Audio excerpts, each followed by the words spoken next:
Radio U Central 107.1 FM y Radio ucentral.cl presenta Diálogos Humanos, una amena conversación con interesantes invitados que abordan temas sobre salud y bienestar de manera didáctica en el profundo mundo del vivir. Conducen el psicólogo Daniel Sánchez Perkich y el cientista político Diego Arancibia Morales. Hola, ¿qué tal? Buenas tardes ya diría yo, queridas amigas y amigos, y estamos estrenando una nueva promo con nuevas fotos, así que estamos muy contentos, quedó muy bonita, muchas gracias. Así es, Francisco, nos acompaña Francisco Saavedra y David, David, tu apellido se me olvida siempre, ¿cuál es el apellido del David? Salvatierra, no, ¿cuál es el apellido del David? No me acuerdo. David Valenzuela, que son los hombres que nos permiten hacer este trabajo, y siempre estamos recordando siempre a nuestro gran y querido amigo Luis Felipe Buletich, siempre lo vamos a recordar en esta radio. Y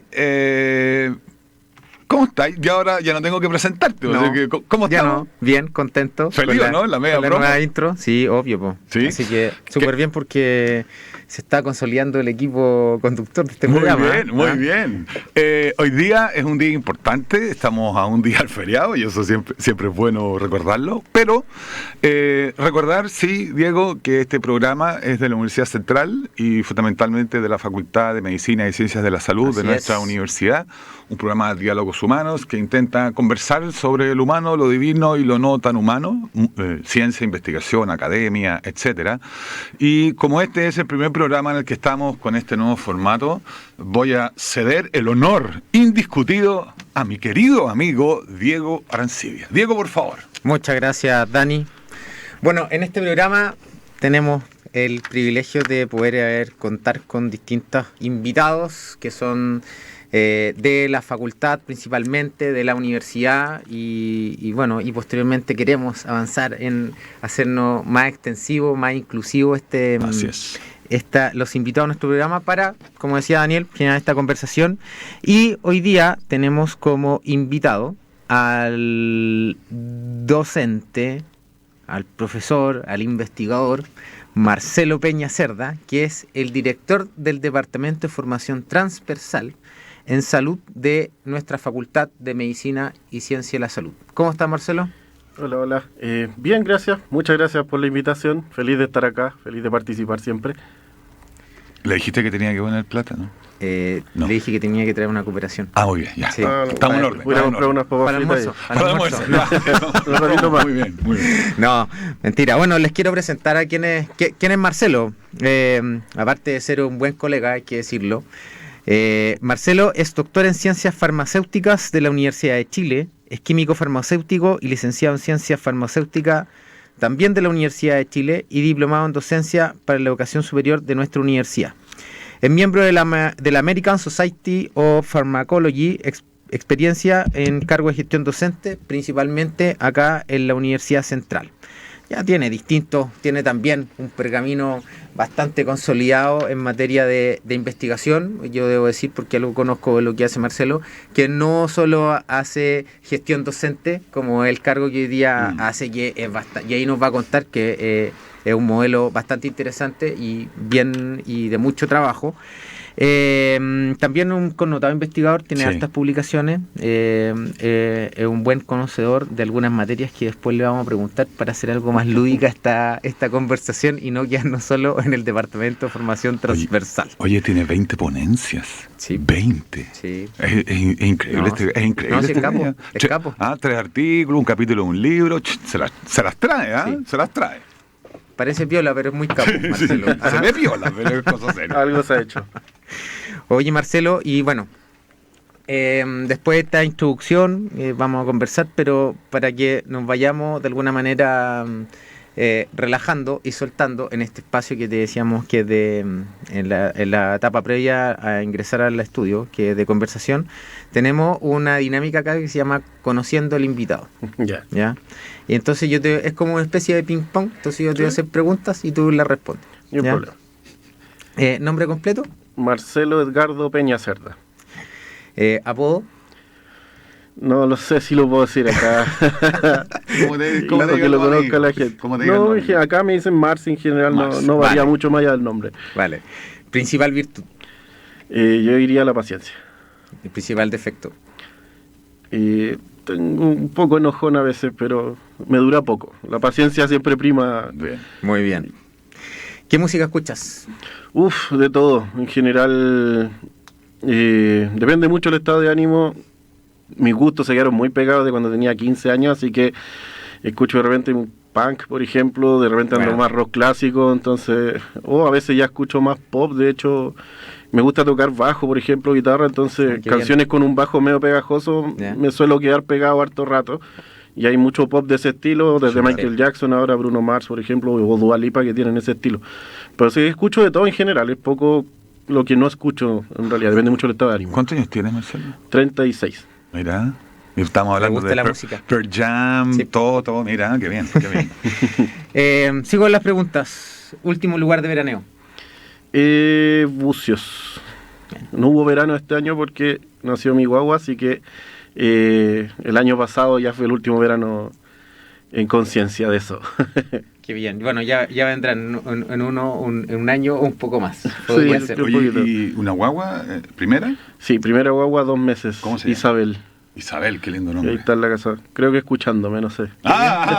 Bueno, opa. saludos a Isabel. ¿Y qué libro estás leyendo o el último que leíste? Poco tiempo para leer hoy día. Creo que lo último que estaba leyendo era de divulgación científica, se llama La teoría del caos. Que es un libro bien clásico en realidad, así que estaba como en eso. Me gusta harto, soy bien aficionado como a la astronomía, entonces hay cosas de física, esas cosas que trato de ir siguiendo por un tema de entretenimiento mío en realidad. Bueno. Así que estaba con ese libro, fue el último que estaba leyendo. ¿Y alguna serie que estés viendo o que hayas visto o la última que te gustó? Suelo ver muchas cosas cómicas, fanático de The Office, por ejemplo, Ya. How I Met Your Mother, ese tipo de cosas. Hoy día, más que nada, creo que estoy pegado de nuevo en The Office porque la tele la prendo para ver fútbol y poco y nada más. Así que voy repitiendo en general cosas que ya conozco porque sea más fácil. Sí, claro. ¿Y mascotas tienes? No. No. No. ¿En la niñez tuviste alguna? No, teníamos una perrita donde mi abuela se llamaba Dika. Pero eso es todo lo que recuerdo. Yo creo que pronto va a llegar a la casa. Mi claro. señora es bien dog lover, así que no creo que aguante mucho más sin que llegue una mascota ahí. Sin duda. Una alegría, Mi hija. una pena. Mi hija. No, sabes que no. Como que suelo no tomar mucho lo negativo en general. Entonces, Muy bien. quizás cuando falleció mi tío o mi abuela, pero no más allá de eso. Ok. Y la última pregunta. Placer culpable. Ahí me compliqué más. No se me viene ninguno así como la... Podría ser comida, música. Yo creo que comer lugar. en realidad, sí. Porque tengo ahí los médicos bien encima mío, así que Ahí está lo es culpable. un placer claro, que tengo que claro. sacarme de encima, Bien. sí. Muchas gracias, Marcelo. Te pasaste. Muy buena respuesta, además. Sí, estuvo bien, y muy bastante lúcido. cauto como buen Sí, investigador, ¿eh? Sí, y honesto también, así que se agradece y se valora. Marcelo, tú trabajas en la universidad en el Departamento de Formación Transversal de la Facultad de Salud. Para mí, para los que nos están escuchando y nos están viendo y para los amigos radiocontroladores de acá, ¿qué es la formación transversal?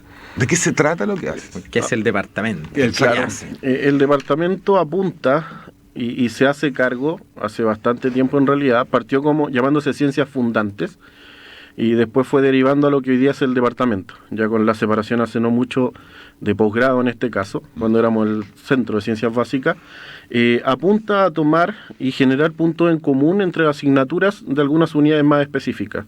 Por ejemplo, Ciencias Básicas, que en ese caso tomamos gran parte del primer año de las carreras, matemática, anatomía, biología, química, y ya después segundo año fisiología, farmacología, que es donde me desempeño yo también como docente, pero también tomamos asignaturas que son comunes para todas las carreras como salud pública, por ejemplo, gestión en salud, metodología de la investigación y también las asignaturas de ética y bioética.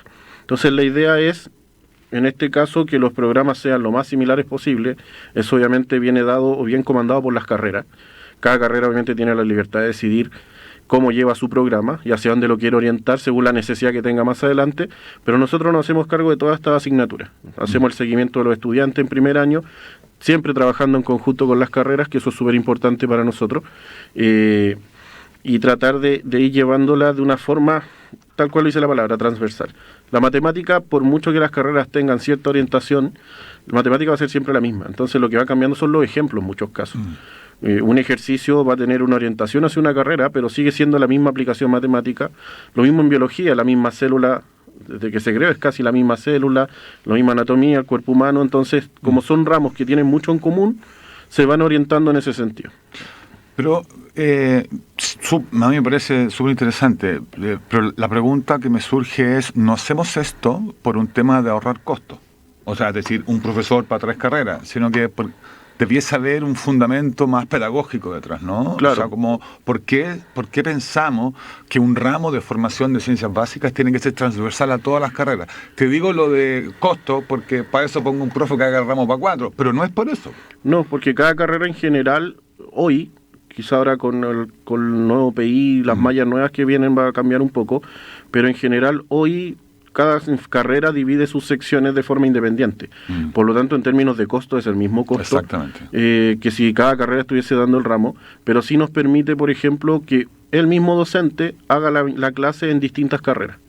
Y no que cada carrera tenga que buscar, en este caso, la orientación. Entonces tenemos un especialista en biología, por ejemplo, y ese profesor puede hacer esa biología para cualquiera de las carreras que tenemos. Sí. Y en algunos casos estar un año en una, el otro año en otra, y también eso no debería variar mucho en el resultado. Sí, claro. Marcelo, es bien interesante el modelo.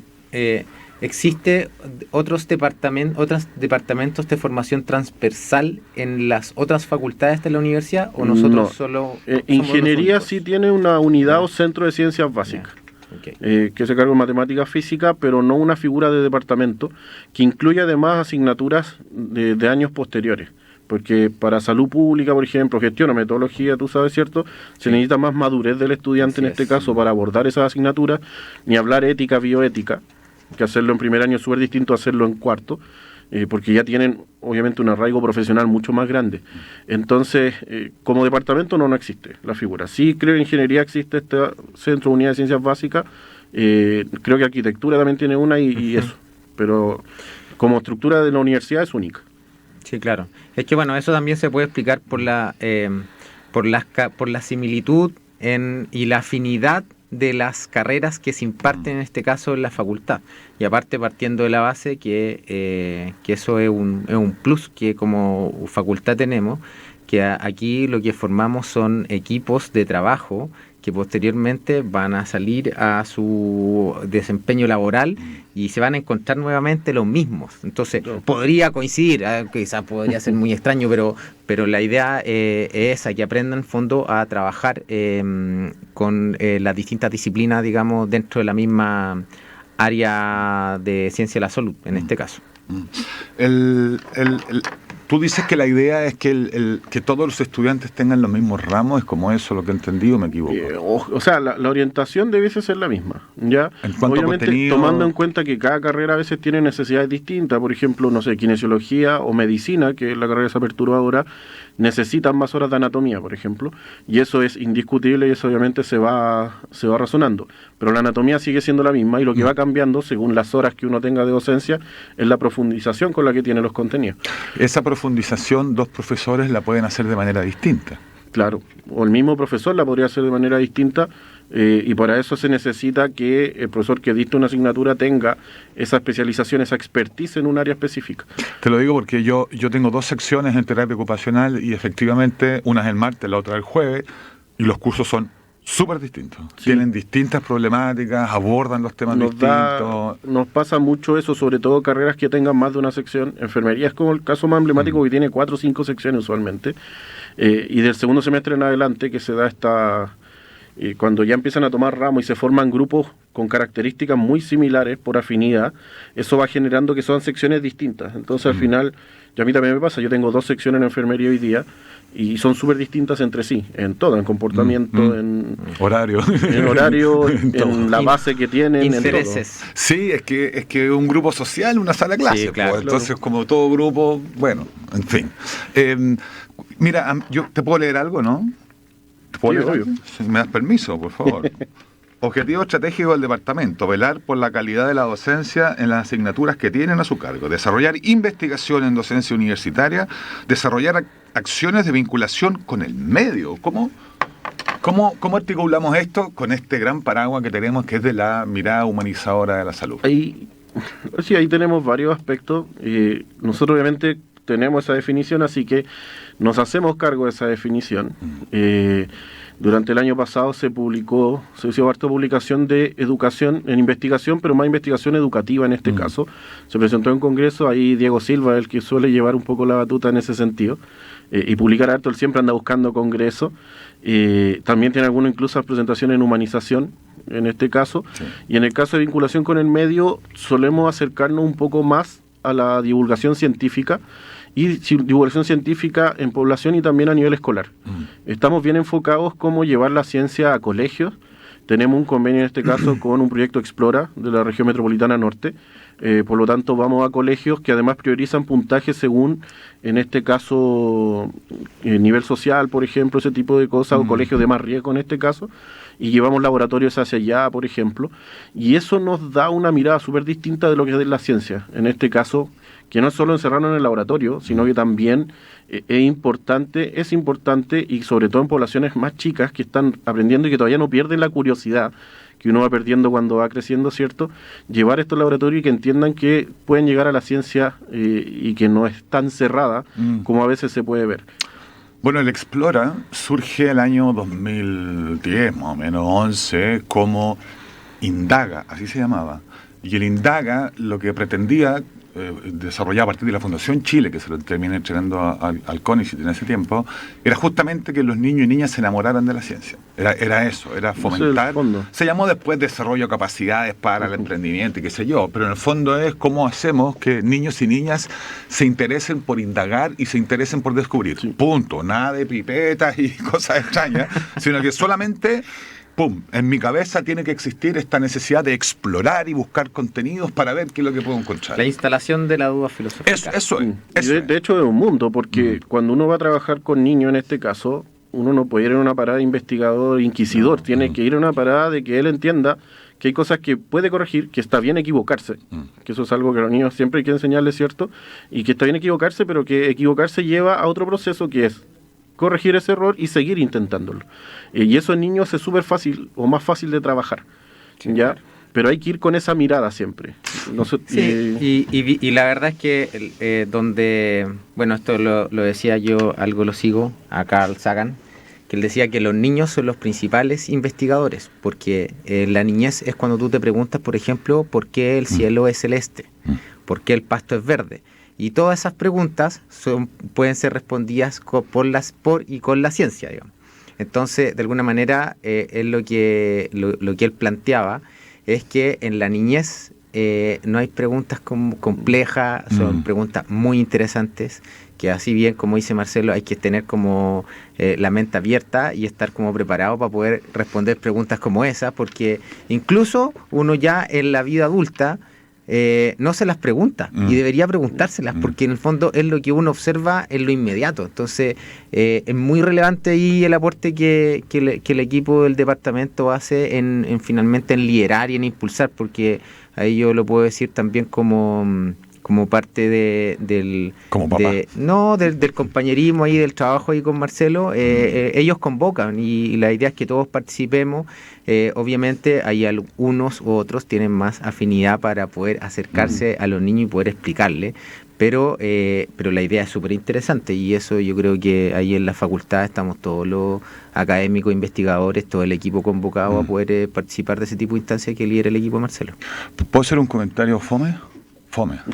Bueno, Hágalo. antes del comentario fome, decir desde ya, por supuesto, que este programa está absolutamente abierto a cualquier tipo de difusión que necesiten, a cualquier tipo de vinculación. Este es un programa de nuestra facultad, por lo tanto, siéntanlo, Marcelo, como un espacio de ustedes Muchas también. gracias. Lo vamos a tener. Sí, ahí por en cuenta, supuesto. sí. El dato fome es que los niños, niñas y niños en el fondo, en la estructura de su desarrollo cognitivo, van atravesando diferentes fases y distintas etapas que les van permitiendo explorar el mundo de otra manera. Y estos niños que dices tú, 5, 6 años, son niños que están en una etapa de la búsqueda del desarrollo cognitivo llena de limitaciones propias del desarrollo cognitivo. Si tú te paras frente a un niño de 7 años y le dices, elabóreme una hipótesis por qué asesinaron a los 3 carabineros, el niño te va a decir, quiero jugar, ¿cierto? Claro. Y no es que el niño sea torpe, quiero decirlo así, sino es que el niño no ha madurado cognitivamente todavía. Entonces,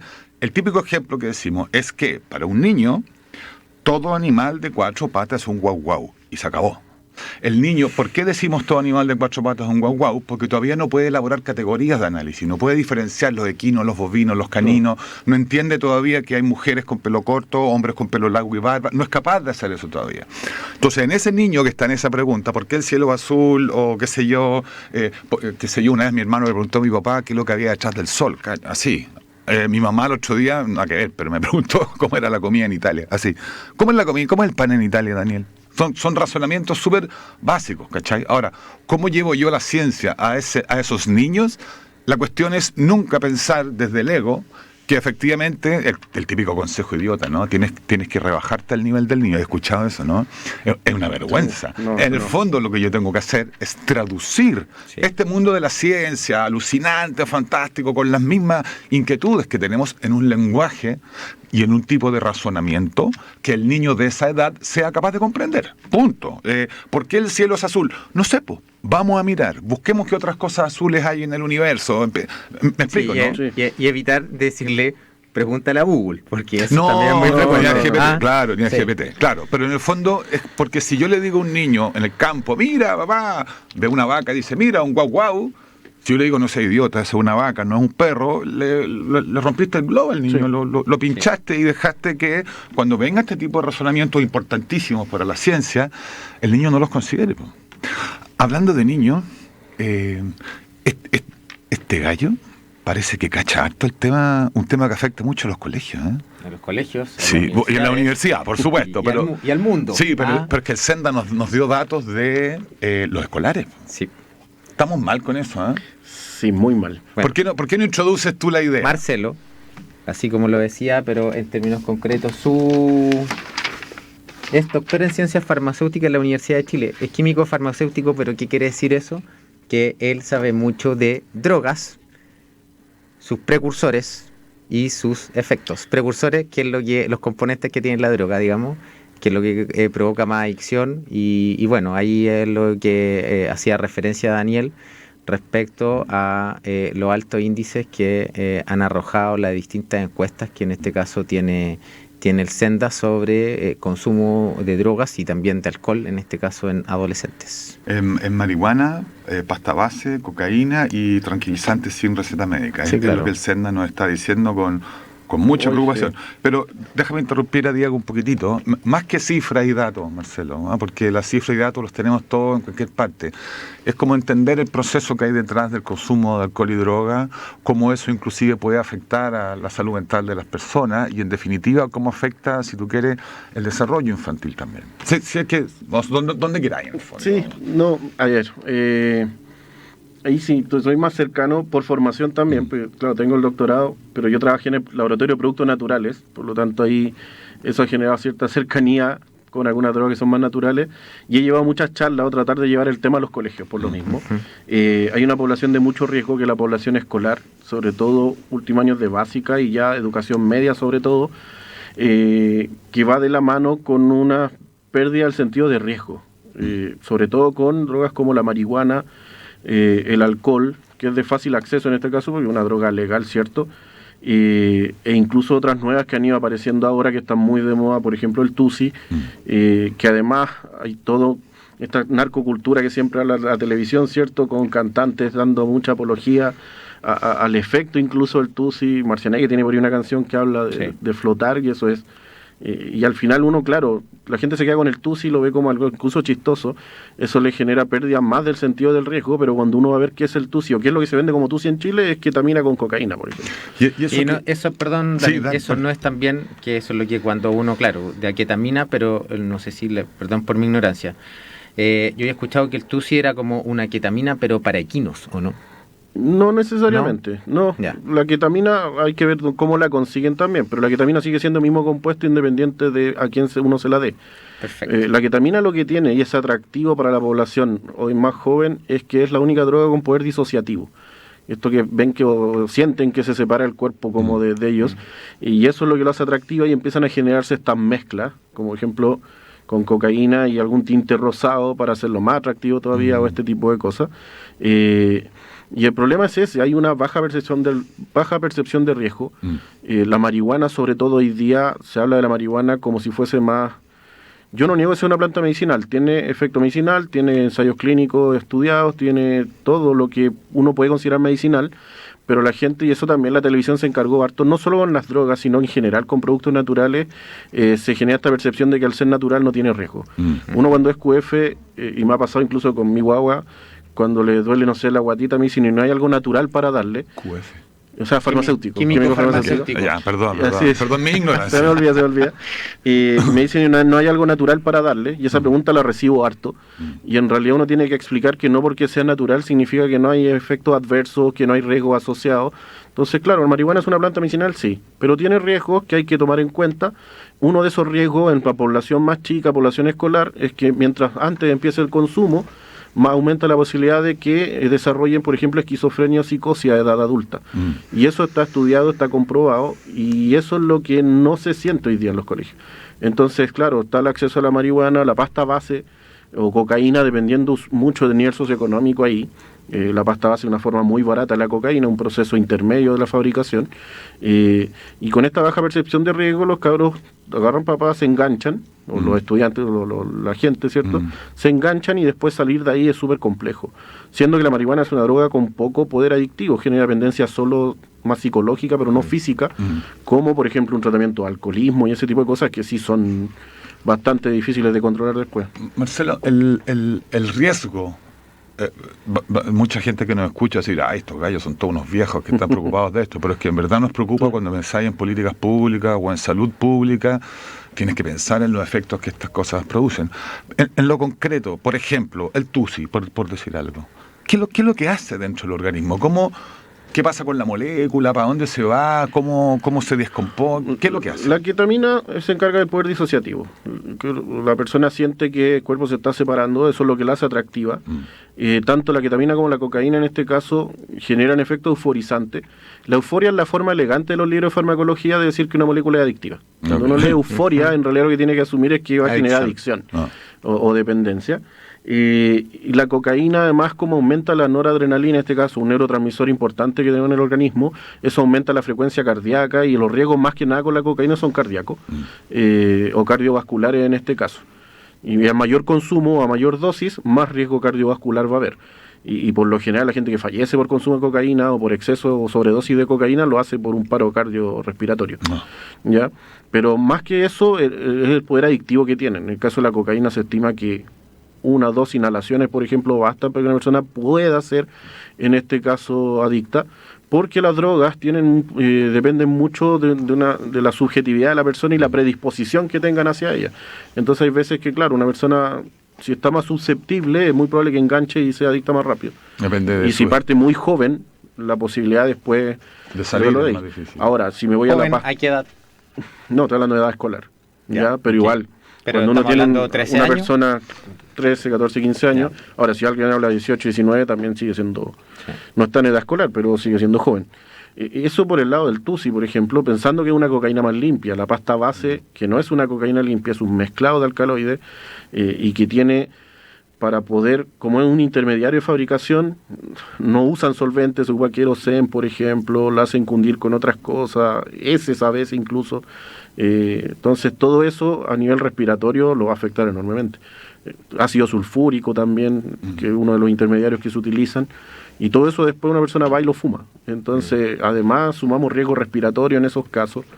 Es todo un tema.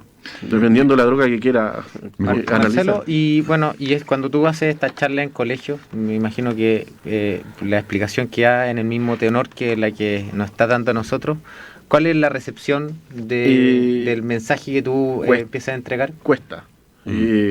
Siempre recibo mucho apoyo de los profesores, mucho apoyo de los docentes en ese caso, porque también están preocupados del tema. Sí. Me pasa mucho que los mismos profesores empiezan a contar historias casi individuales que les tocó ver, para que los alumnos le tomen el peso, porque a nivel escolar lo toman muy al chiste. Cuando uno va a hablar de droga, les dice todos los riesgos, porque yo me voy por ese lado obviamente, para ellos es casi chistoso. Quizás no lo ven, ellos no consumen, por ejemplo, sí. no siempre. Marihuana es lo que más se consume a nivel escolar, pero para ellos es algo chistoso, o sea, no, porque no tienen la percepción del riesgo, a ellos se les quitó completamente. Eso es, no está la conciencia de riesgo. Entonces el cabro se lanza nomás, y lo que tú le vengas a contar es una locura de un viejo que viene a impedirme de ser feliz o lo que tú quieras, pero es un problema de salud pública, sin lugar a dudas. No, y lo va a hacer en 10, 20 años más, cuando esta población crezca y tengamos que estar tratando gente por psicosis, por ejemplo, por delirio psicótico o algo de ese estilo. Bueno, lo que pasa en algunos países, o sea, no, en algunas ciudades de Estados Unidos con el consumo del fentanilo, por ejemplo en Chicago, que uno ve mucha gente zombie. Por fondo, suerte, acá los opioides, morfina, heroína o fentanilo en este caso, no han pegado tan fuerte. Acá el problema es más marihuana. Hace poco encontraron 2 galpones llenos de marihuana en la Quinta Tilcoco, sí, los chinos. Más el caso del DMT, la cocaína es el otro tema acá. Por suerte acá no ha pegado tanto los más opioides, porque son de difícil acceso en Chile, se venden con la receta cheque, que es la receta más controlada, entonces para acceder a ellos es eso. Sí, hace poco encontraron parece que era una TENS en San Antonio que estaba vendiendo fentanilo. Para llegar a eso alguien tiene que robarse un talonario, cosas así que son rápidas de detectar. Okay. Así que por suerte no ha sido problema. Y ya el otro tema son las drogas legales. Una población cada vez más ansiosa que necesita en este caso tratamiento con benzodiazepina, que también después de 1 mes, 2 meses de tratamiento genera adicción. Y a veces esa adicción no es recreativa, es una adicción que viene de un proceso médico en este caso. Pero eso también hay que tomar eso en cuenta. Si lo pensamos bien, y que luego preguntarse cuál es el sentido o cuál es la búsqueda que desarrolla una persona que necesita disociarse o que necesita salirse de la realidad que está viviendo y necesita alterar su conciencia de alguna otra manera, de manera sistemática. Hay algo en el contexto social y cultural que no queremos vivir. No quiero ser parte de esto, entonces encuentro la manera de salirme de este problema o de esta vida. Casi todas las drogas, o el ingreso a la droga o al alcohol es por lo mismo. Es borrarse del sistema, aunque sea un rato. Quizás no para siempre, pero sí un rato. Y se cae en ese tipo de cosas. Primero el alcohol, que es de más fácil acceso, la marihuana por otro lado, y ya después entrar, que eso es otro tema, que la marihuana hay poca percepción de riesgo, pero sí se considera una puerta de ingreso ya a drogas más duras después. Que eso siempre suena como un discurso muy de viejo, ¿cierto? Pero es así. ¿La marihuana genera euforia? Sí. No, todo lo depende también del tipo, o sea, yo lo que he leído depende también del nivel THC que tenga y del tipo también de planta, porque creo que no me acuerdo, hay una que es como asiática. Depende de la variedad en este caso. La variedad, perdón. Claro. Sí. Todo es cannabis sativa, pero la variedad va cambiando. El tema que hay mucho, hace poco de hecho me tocó hablar de esto por lo de la Quinta Tilcoco, de cómo se cultiva la marihuana, que el acceso a la información además es enorme. Sí. Porque hay países que tienen, por ejemplo, marihuana legal. A mí me tocó vivir en Holanda, estuve 6 meses allá por mi doctorado, donde es legal, pero ya el gobierno es el que se preocupa de todo el proceso. Pero al mismo tiempo que regula, investiga, y esas investigaciones están todas publicadas. Entonces tú sabes qué luz tienes que aplicar, con qué filtro, con qué ciclo, humedad, temperatura, todo. Entonces después alguien con conocimiento que pueda escalar eso a algo grande y tiene un cultivo gigante. Un químico farmacéutico, por ejemplo. Por ejemplo. Digo yo, ¿no? Pero el acceso a la información hoy día, sobre todo respecto a la marihuana, al cultivo de marihuana y el uso de marihuana es enorme. Y está en todos lados y Internet también facilita bastante eso. Sí. Oye, y una pregunta que me surge ahora, ¿cómo afecta eso a los jóvenes, no a nuestros, diría yo, estudiantes? Porque cuando digo nuestros estudiantes hablo de nuestra universidad, sino que en general a estudiantes universitarios este consumo sistemático de alcohol, drogas o lo que tú quieras, de tranquilizantes, un poco para explicarle a las personas que nos escuchan cuál es el daño que produce en términos, no sé si biológicos, porque en términos psicológicos y en términos académicos está, no hay ni que decirlo, ¿cierto? O sea, quien cae ahí se pierde en la universidad, ¿cierto? Pero ¿cuál es el daño que se produce más grande? A ver, para comenzar, lo primero, pérdida de concentración. Y obviamente cualquier persona que esté bajo cualquier sustancia va a estar más desconcentrada. Y también el paso, dependiendo de la dependencia que se pueda tener, hacia un trastorno ansioso. Una persona que se adicta y necesita, en este caso, fumar marihuana, por ejemplo, va a estar en clase y va a estar pensando en eso, no en lo que está viendo en su clase. Independiente que sepa que va a fumar después, en el recreo, en alguna parte, se genera en este caso ansiedad por querer consumir la droga, el comportamiento de búsqueda que se llama, que eso además suma a la pérdida de concentración. Ya al más largo plazo, bueno, todos sabemos efectos del alcoholismo, por ejemplo, empieza el distanciamiento social, las personas lo empiezan a dejar de lado, sus mismos compañeros, si ven que está en esta conducta y que ya no lo pueden sacar de ahí, si no son tan cercanos, muy probablemente va a ser como... Claro. Sí. Claro, yo no voy a gastar tiempo en reponer a una persona que quizás no es tan cercana. Y entonces los que se quedan son los más cercanos, y esa paciencia dura también no es muy grande. A veces incluso los familiares ya se rinden en algunos casos, pero eso ya en niveles más avanzados. Entonces tengo un distanciamiento que es psicológico de lo que está pasando a su alrededor, pero al mismo tiempo algo que es familiar y social. Y a eso súmale que muchas veces la universidad es un gran proyecto familiar. Entonces, perder esa oportunidad o perder esa chance porque no tuve a tiempo de darme cuenta o no encontré la ayuda necesaria. Una pregunta que me surgió ahora, Marcelo. ¿Y estos temas no se podrían instalar de manera transversal en la universidad? Enseñarle a nuestros estudiantes, sensibilizar respecto no al no consuma drogas, sino que, a ver, metámonos en profundidad en esto que has contado tú. Sí, se puede. O sea, hay que intentar hacerlo. Obviamente todas las universidades tienen programas antidroga, en este caso, o tratar de evitar el consumo, pero siento que nos falta. En este caso, muchos casos las personas consumen muchas veces por desconocimiento, porque les dijeron que no hacía nada, pero en realidad de verdad no lo sabe. Entonces, transmitir ese mensaje también podría ayudar, granito a granito, pero podría ayudar a que una persona derechamente no lo haga, porque sabe que algo va a ocasionar. Sí, es que igual ahí lo que finalmente como que se provoca, yo creo que hay una... Esta es la opinión que tengo yo sobre el consumo de marihuana, que finalmente muchas personas lo toman como fumar cigarro, digamos, como una droga que está, en el fondo, que está legalizada.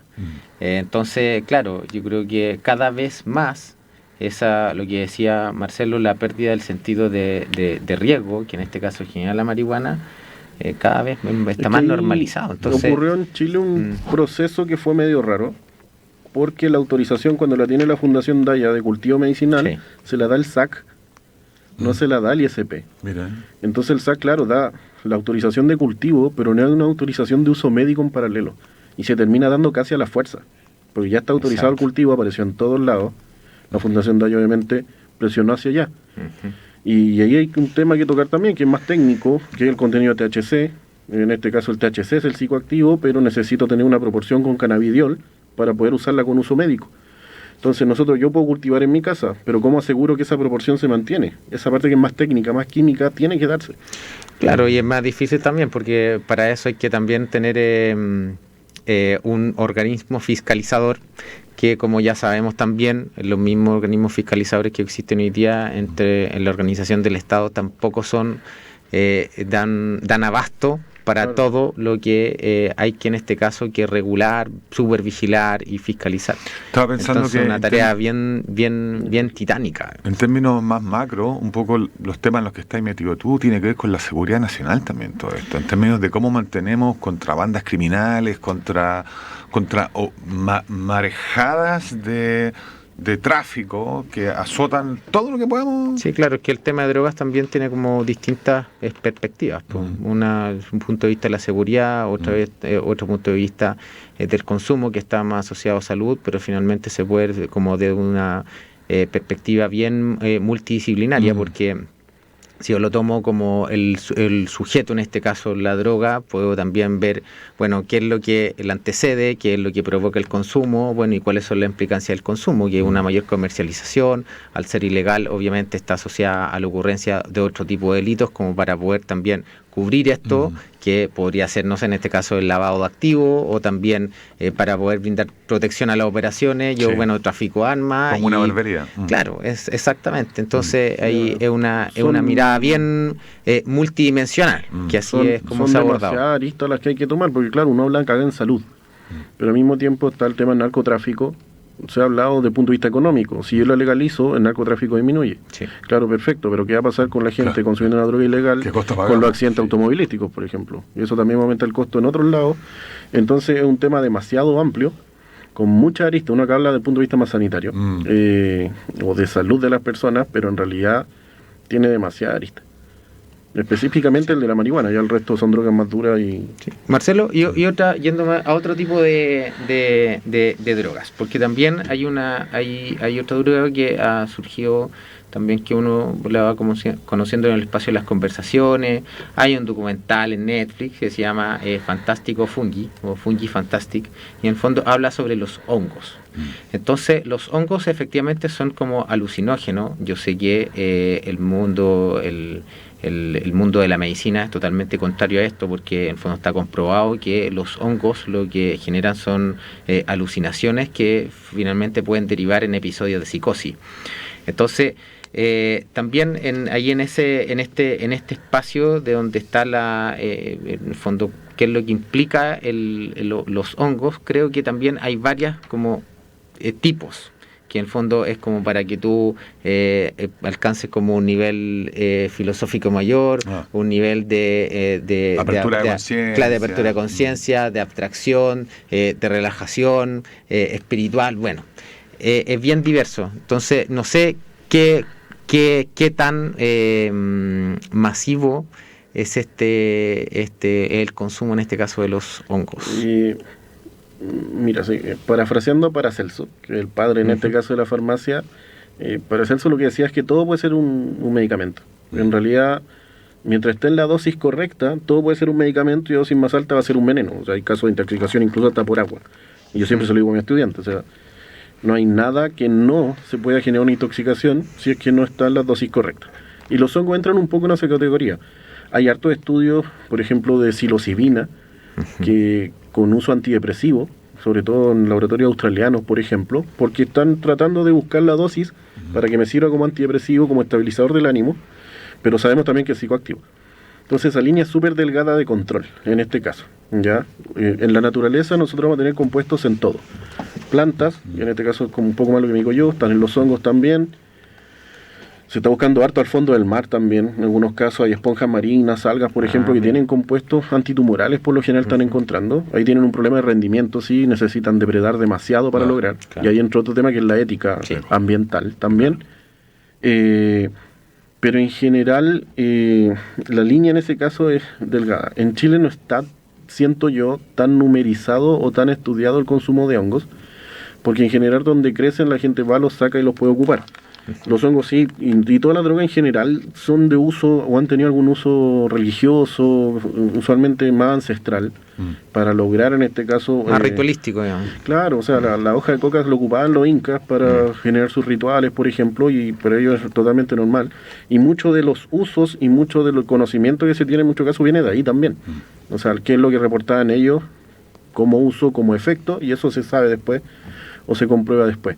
Pero siento que no está tan numerizado el consumo de hongos, es un tema que está un poco ahí en el aire porque no se ha generado o no se ha levantado la alerta. Chile es un país súper reaccionario, por lo tanto, mientras no pase que una persona, por ejemplo, esté hospitalizada o fallezca por consumo de hongos, probablemente el tema no va a agarrar vuelo en la tabla. Entonces, hoy día, claro, se habla de la marihuana, hay mucho consumo, pero los hongos están un poco ahí... Mira lo que pasó con Antares de la Luz y se nos olvidó. Se nos olvidó que los tipos terminaron asesinando un recién nacido súper llenos Claro. de hongos, ¿no? Pero de hongo, y me imagino que ahí había otro tipo de consumo, Sí, no sí. sé, peyote, ayahuasca o... Claro, Ayahuasca, pero lo que dice Marcelo, o sea, es que, claro, nos pasó una situación horrorosa con la muerte del niño, pero se nos olvidó después. Debiese ser esa la gran alerta, ¿no? que ese es el tema. Sí, En el caso de la ayahuasca específico, por ejemplo, la ayahuasca, el consumo un poco más sostenido se hace con un chamán que te va guiando por el viaje, porque la ayahuasca en general lo que se reporta es que como que hay una apertura mental completa de recuerdo de toda la vida. Entonces, si no hay un viaje bien dirigido, puede ser un problema. En este caso, por ejemplo, el delirio llegó a tal punto que llegaron asesinando a un recién nacido. Entonces, es algo que hay que estudiar. Los efectos están estudiados. Se sabe que hongos son alucinógenos, no todos son alucinógenos. Hay hongo alimenticio, hay hongo venenoso también, medicinal y hongos venenosos también. La medicina en general ha sido un largo proceso de ensayo y error. Sí. De saber qué plantas son tóxicas, qué plantas sí han servido, por qué han servido, y ese ha sido un proceso larguísimo.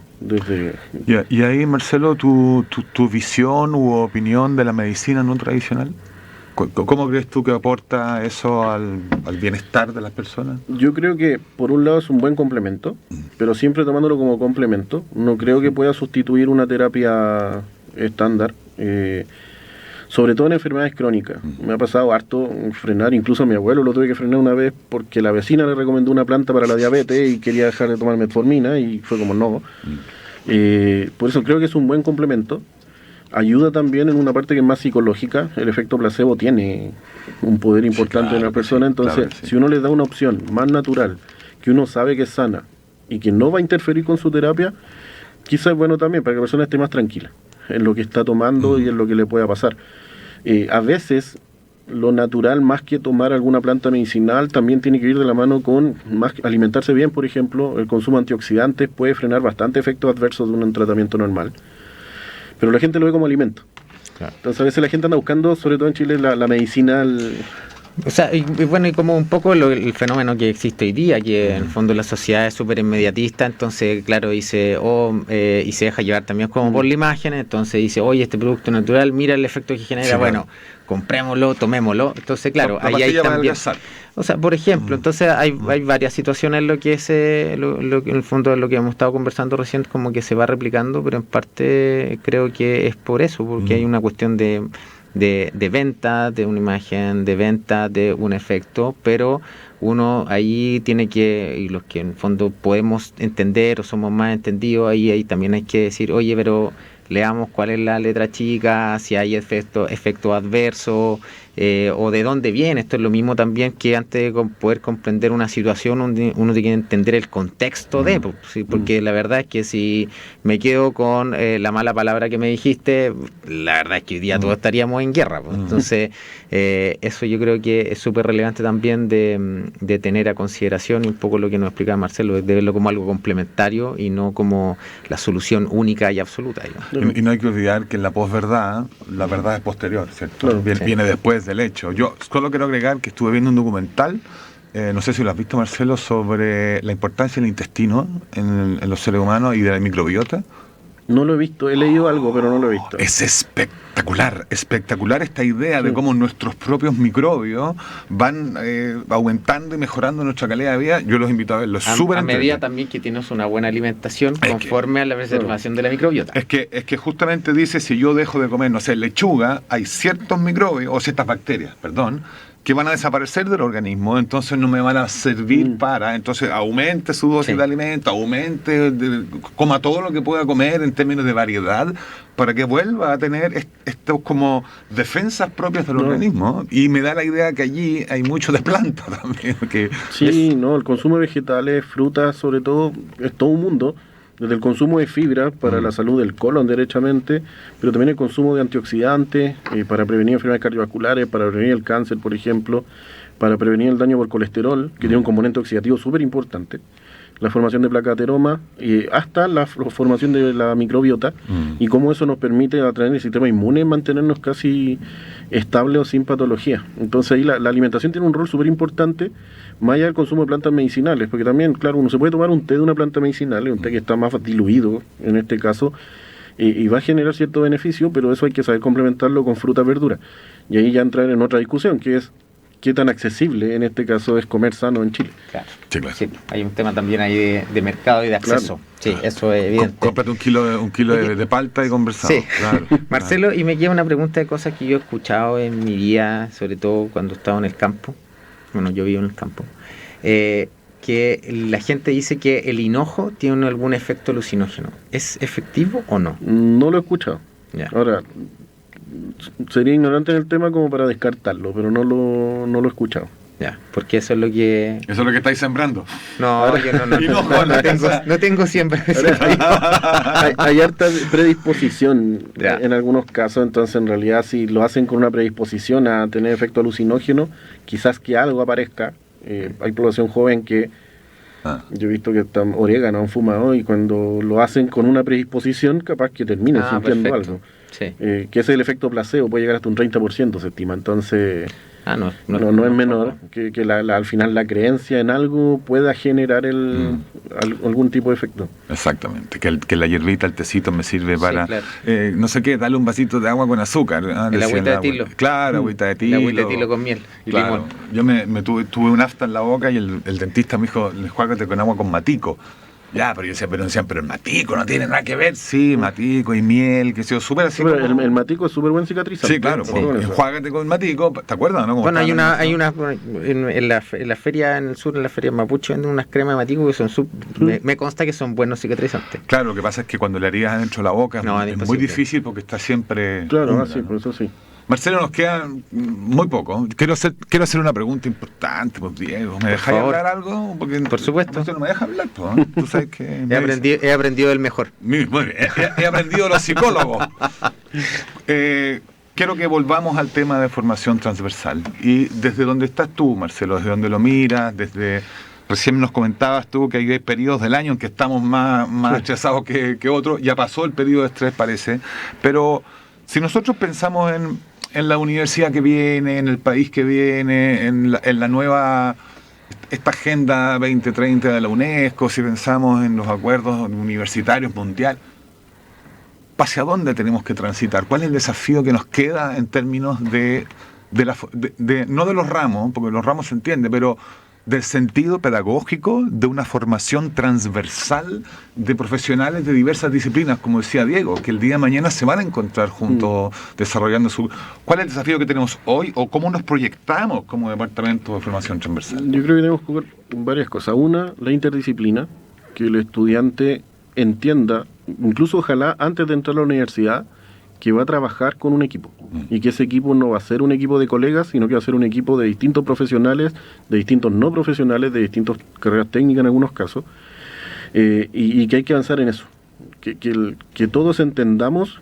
que las pegas no van a funcionar si no se trabaja en conjunto y con varios equipos. Eso por un lado, que ese equipo sepa siempre tratarse bien. Y no tratarse bien en el equipo y tratar bien, en el caso de salud, a los pacientes también. Buen trato. Y ahí viene la humanización del trato. Exacto. Que tenemos que dirigirnos hacia allá, todos tratarnos bien. Chile tiene un país que es bastante violento, Santiago sobre todo, sí. o niveles de violencia bastante altos que uno los ve cuando maneja usualmente. Sí. La interdisciplina por un lado y finalmente que se separe un poco de ahí, entender que hay que cuidar un poco el planeta. Y que la sostenibilidad y que todo este discurso que se habla mucho de la Agenda 2030, ¿cierto? Sí tiene un asidero que es real. Y que desde las distintas aristas uno puede ir aportando hacia allá. ¿Ya?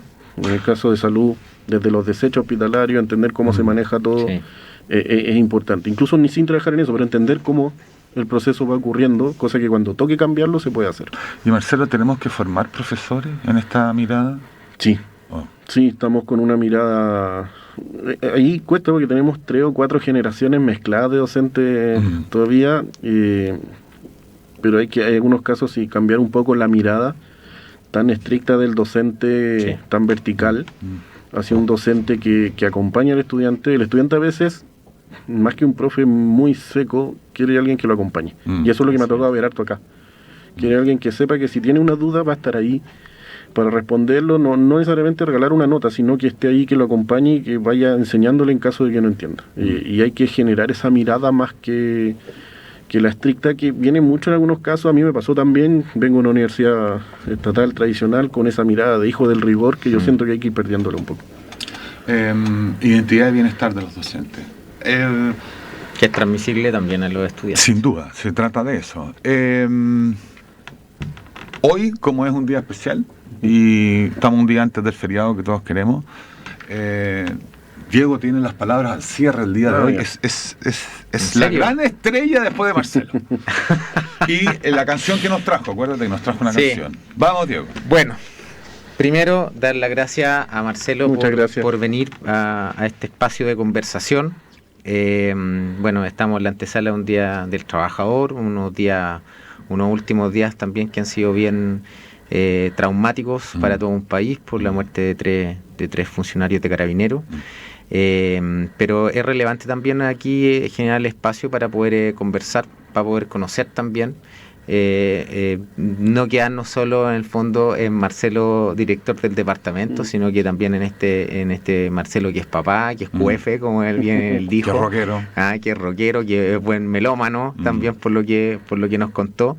Y sobre todo yo destacaría varias cosas. Primero, el aporte que hace el equipo de Marcelo en los temas de divulgación científica. Y una segunda, en realidad, también es el aporte que hacen, en este caso, en las charlas sobre el uso y los efectos nocivos del uso de drogas.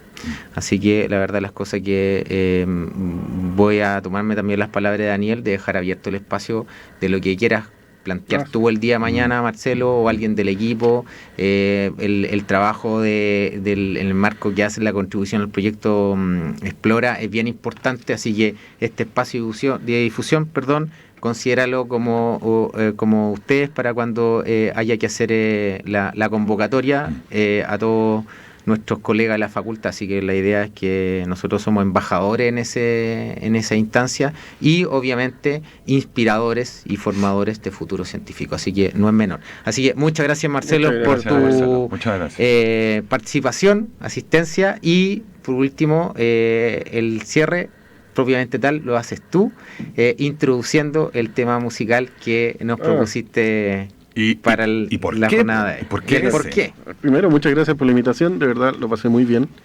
La canción es una canción que se llama Anthrax Known de Pearl Jam. Es una canción bien bonita que habla de un concepto un poco psicoanalista en este caso, que es de cuando hacemos consciente cosas que por lo general no somos conscientes. Por ejemplo, cuando estamos en una plaza mirando el cielo y nos empezamos a dar cuenta que el cielo de verdad está hermoso y uno empieza a disfrutar ese momento, ahí uno se hace consciente de algo que en general no lo toma en cuenta, a pesar de que lo conocemos. Por eso se llama lo conocido como no pensado, en este caso la traducción literal del título. Entonces me gusta mucho por eso, porque de repente uno se da cuenta de cosas que en realidad no está tan pendiente, a pesar de que conoce, a pesar de que las ve todo el día, pero nos damos cuenta muy pocas veces que de verdad las podemos disfrutar. Y la canción habla un poco de eso, por eso me gusta harto. Vamos ahí. Vale.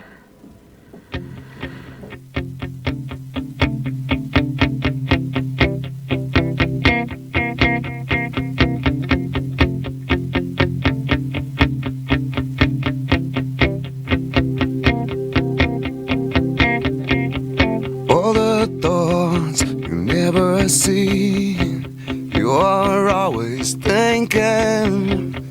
Brain is wide, the brain is deep. Oh, are you sinking? Feel the path of every day. Which road you're taking? Breathing hard and making hay. Yeah, this is living. Love and evidence that you're worth keeping. Swallowed whole in negatives. It's so sad and sickening. Feel the air up above, a pool of blue sky.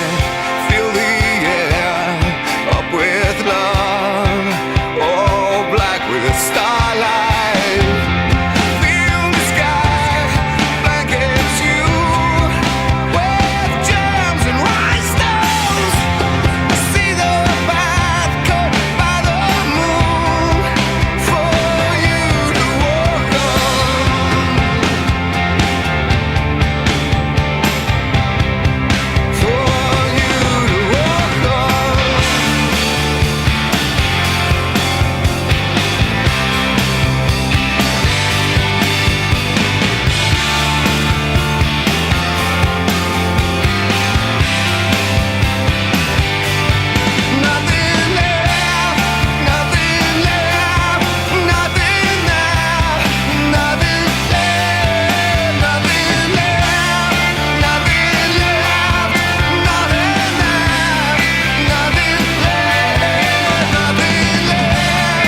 Radio U Central 107.1 FM y radio.ucentral.cl presentó Diálogos Humanos, una amena conversación que nos entrega de manera didáctica el profundo mundo del vivir, la forma de relacionarnos y la importancia de la salud y el bienestar para todas las personas. Hasta la próxima semana.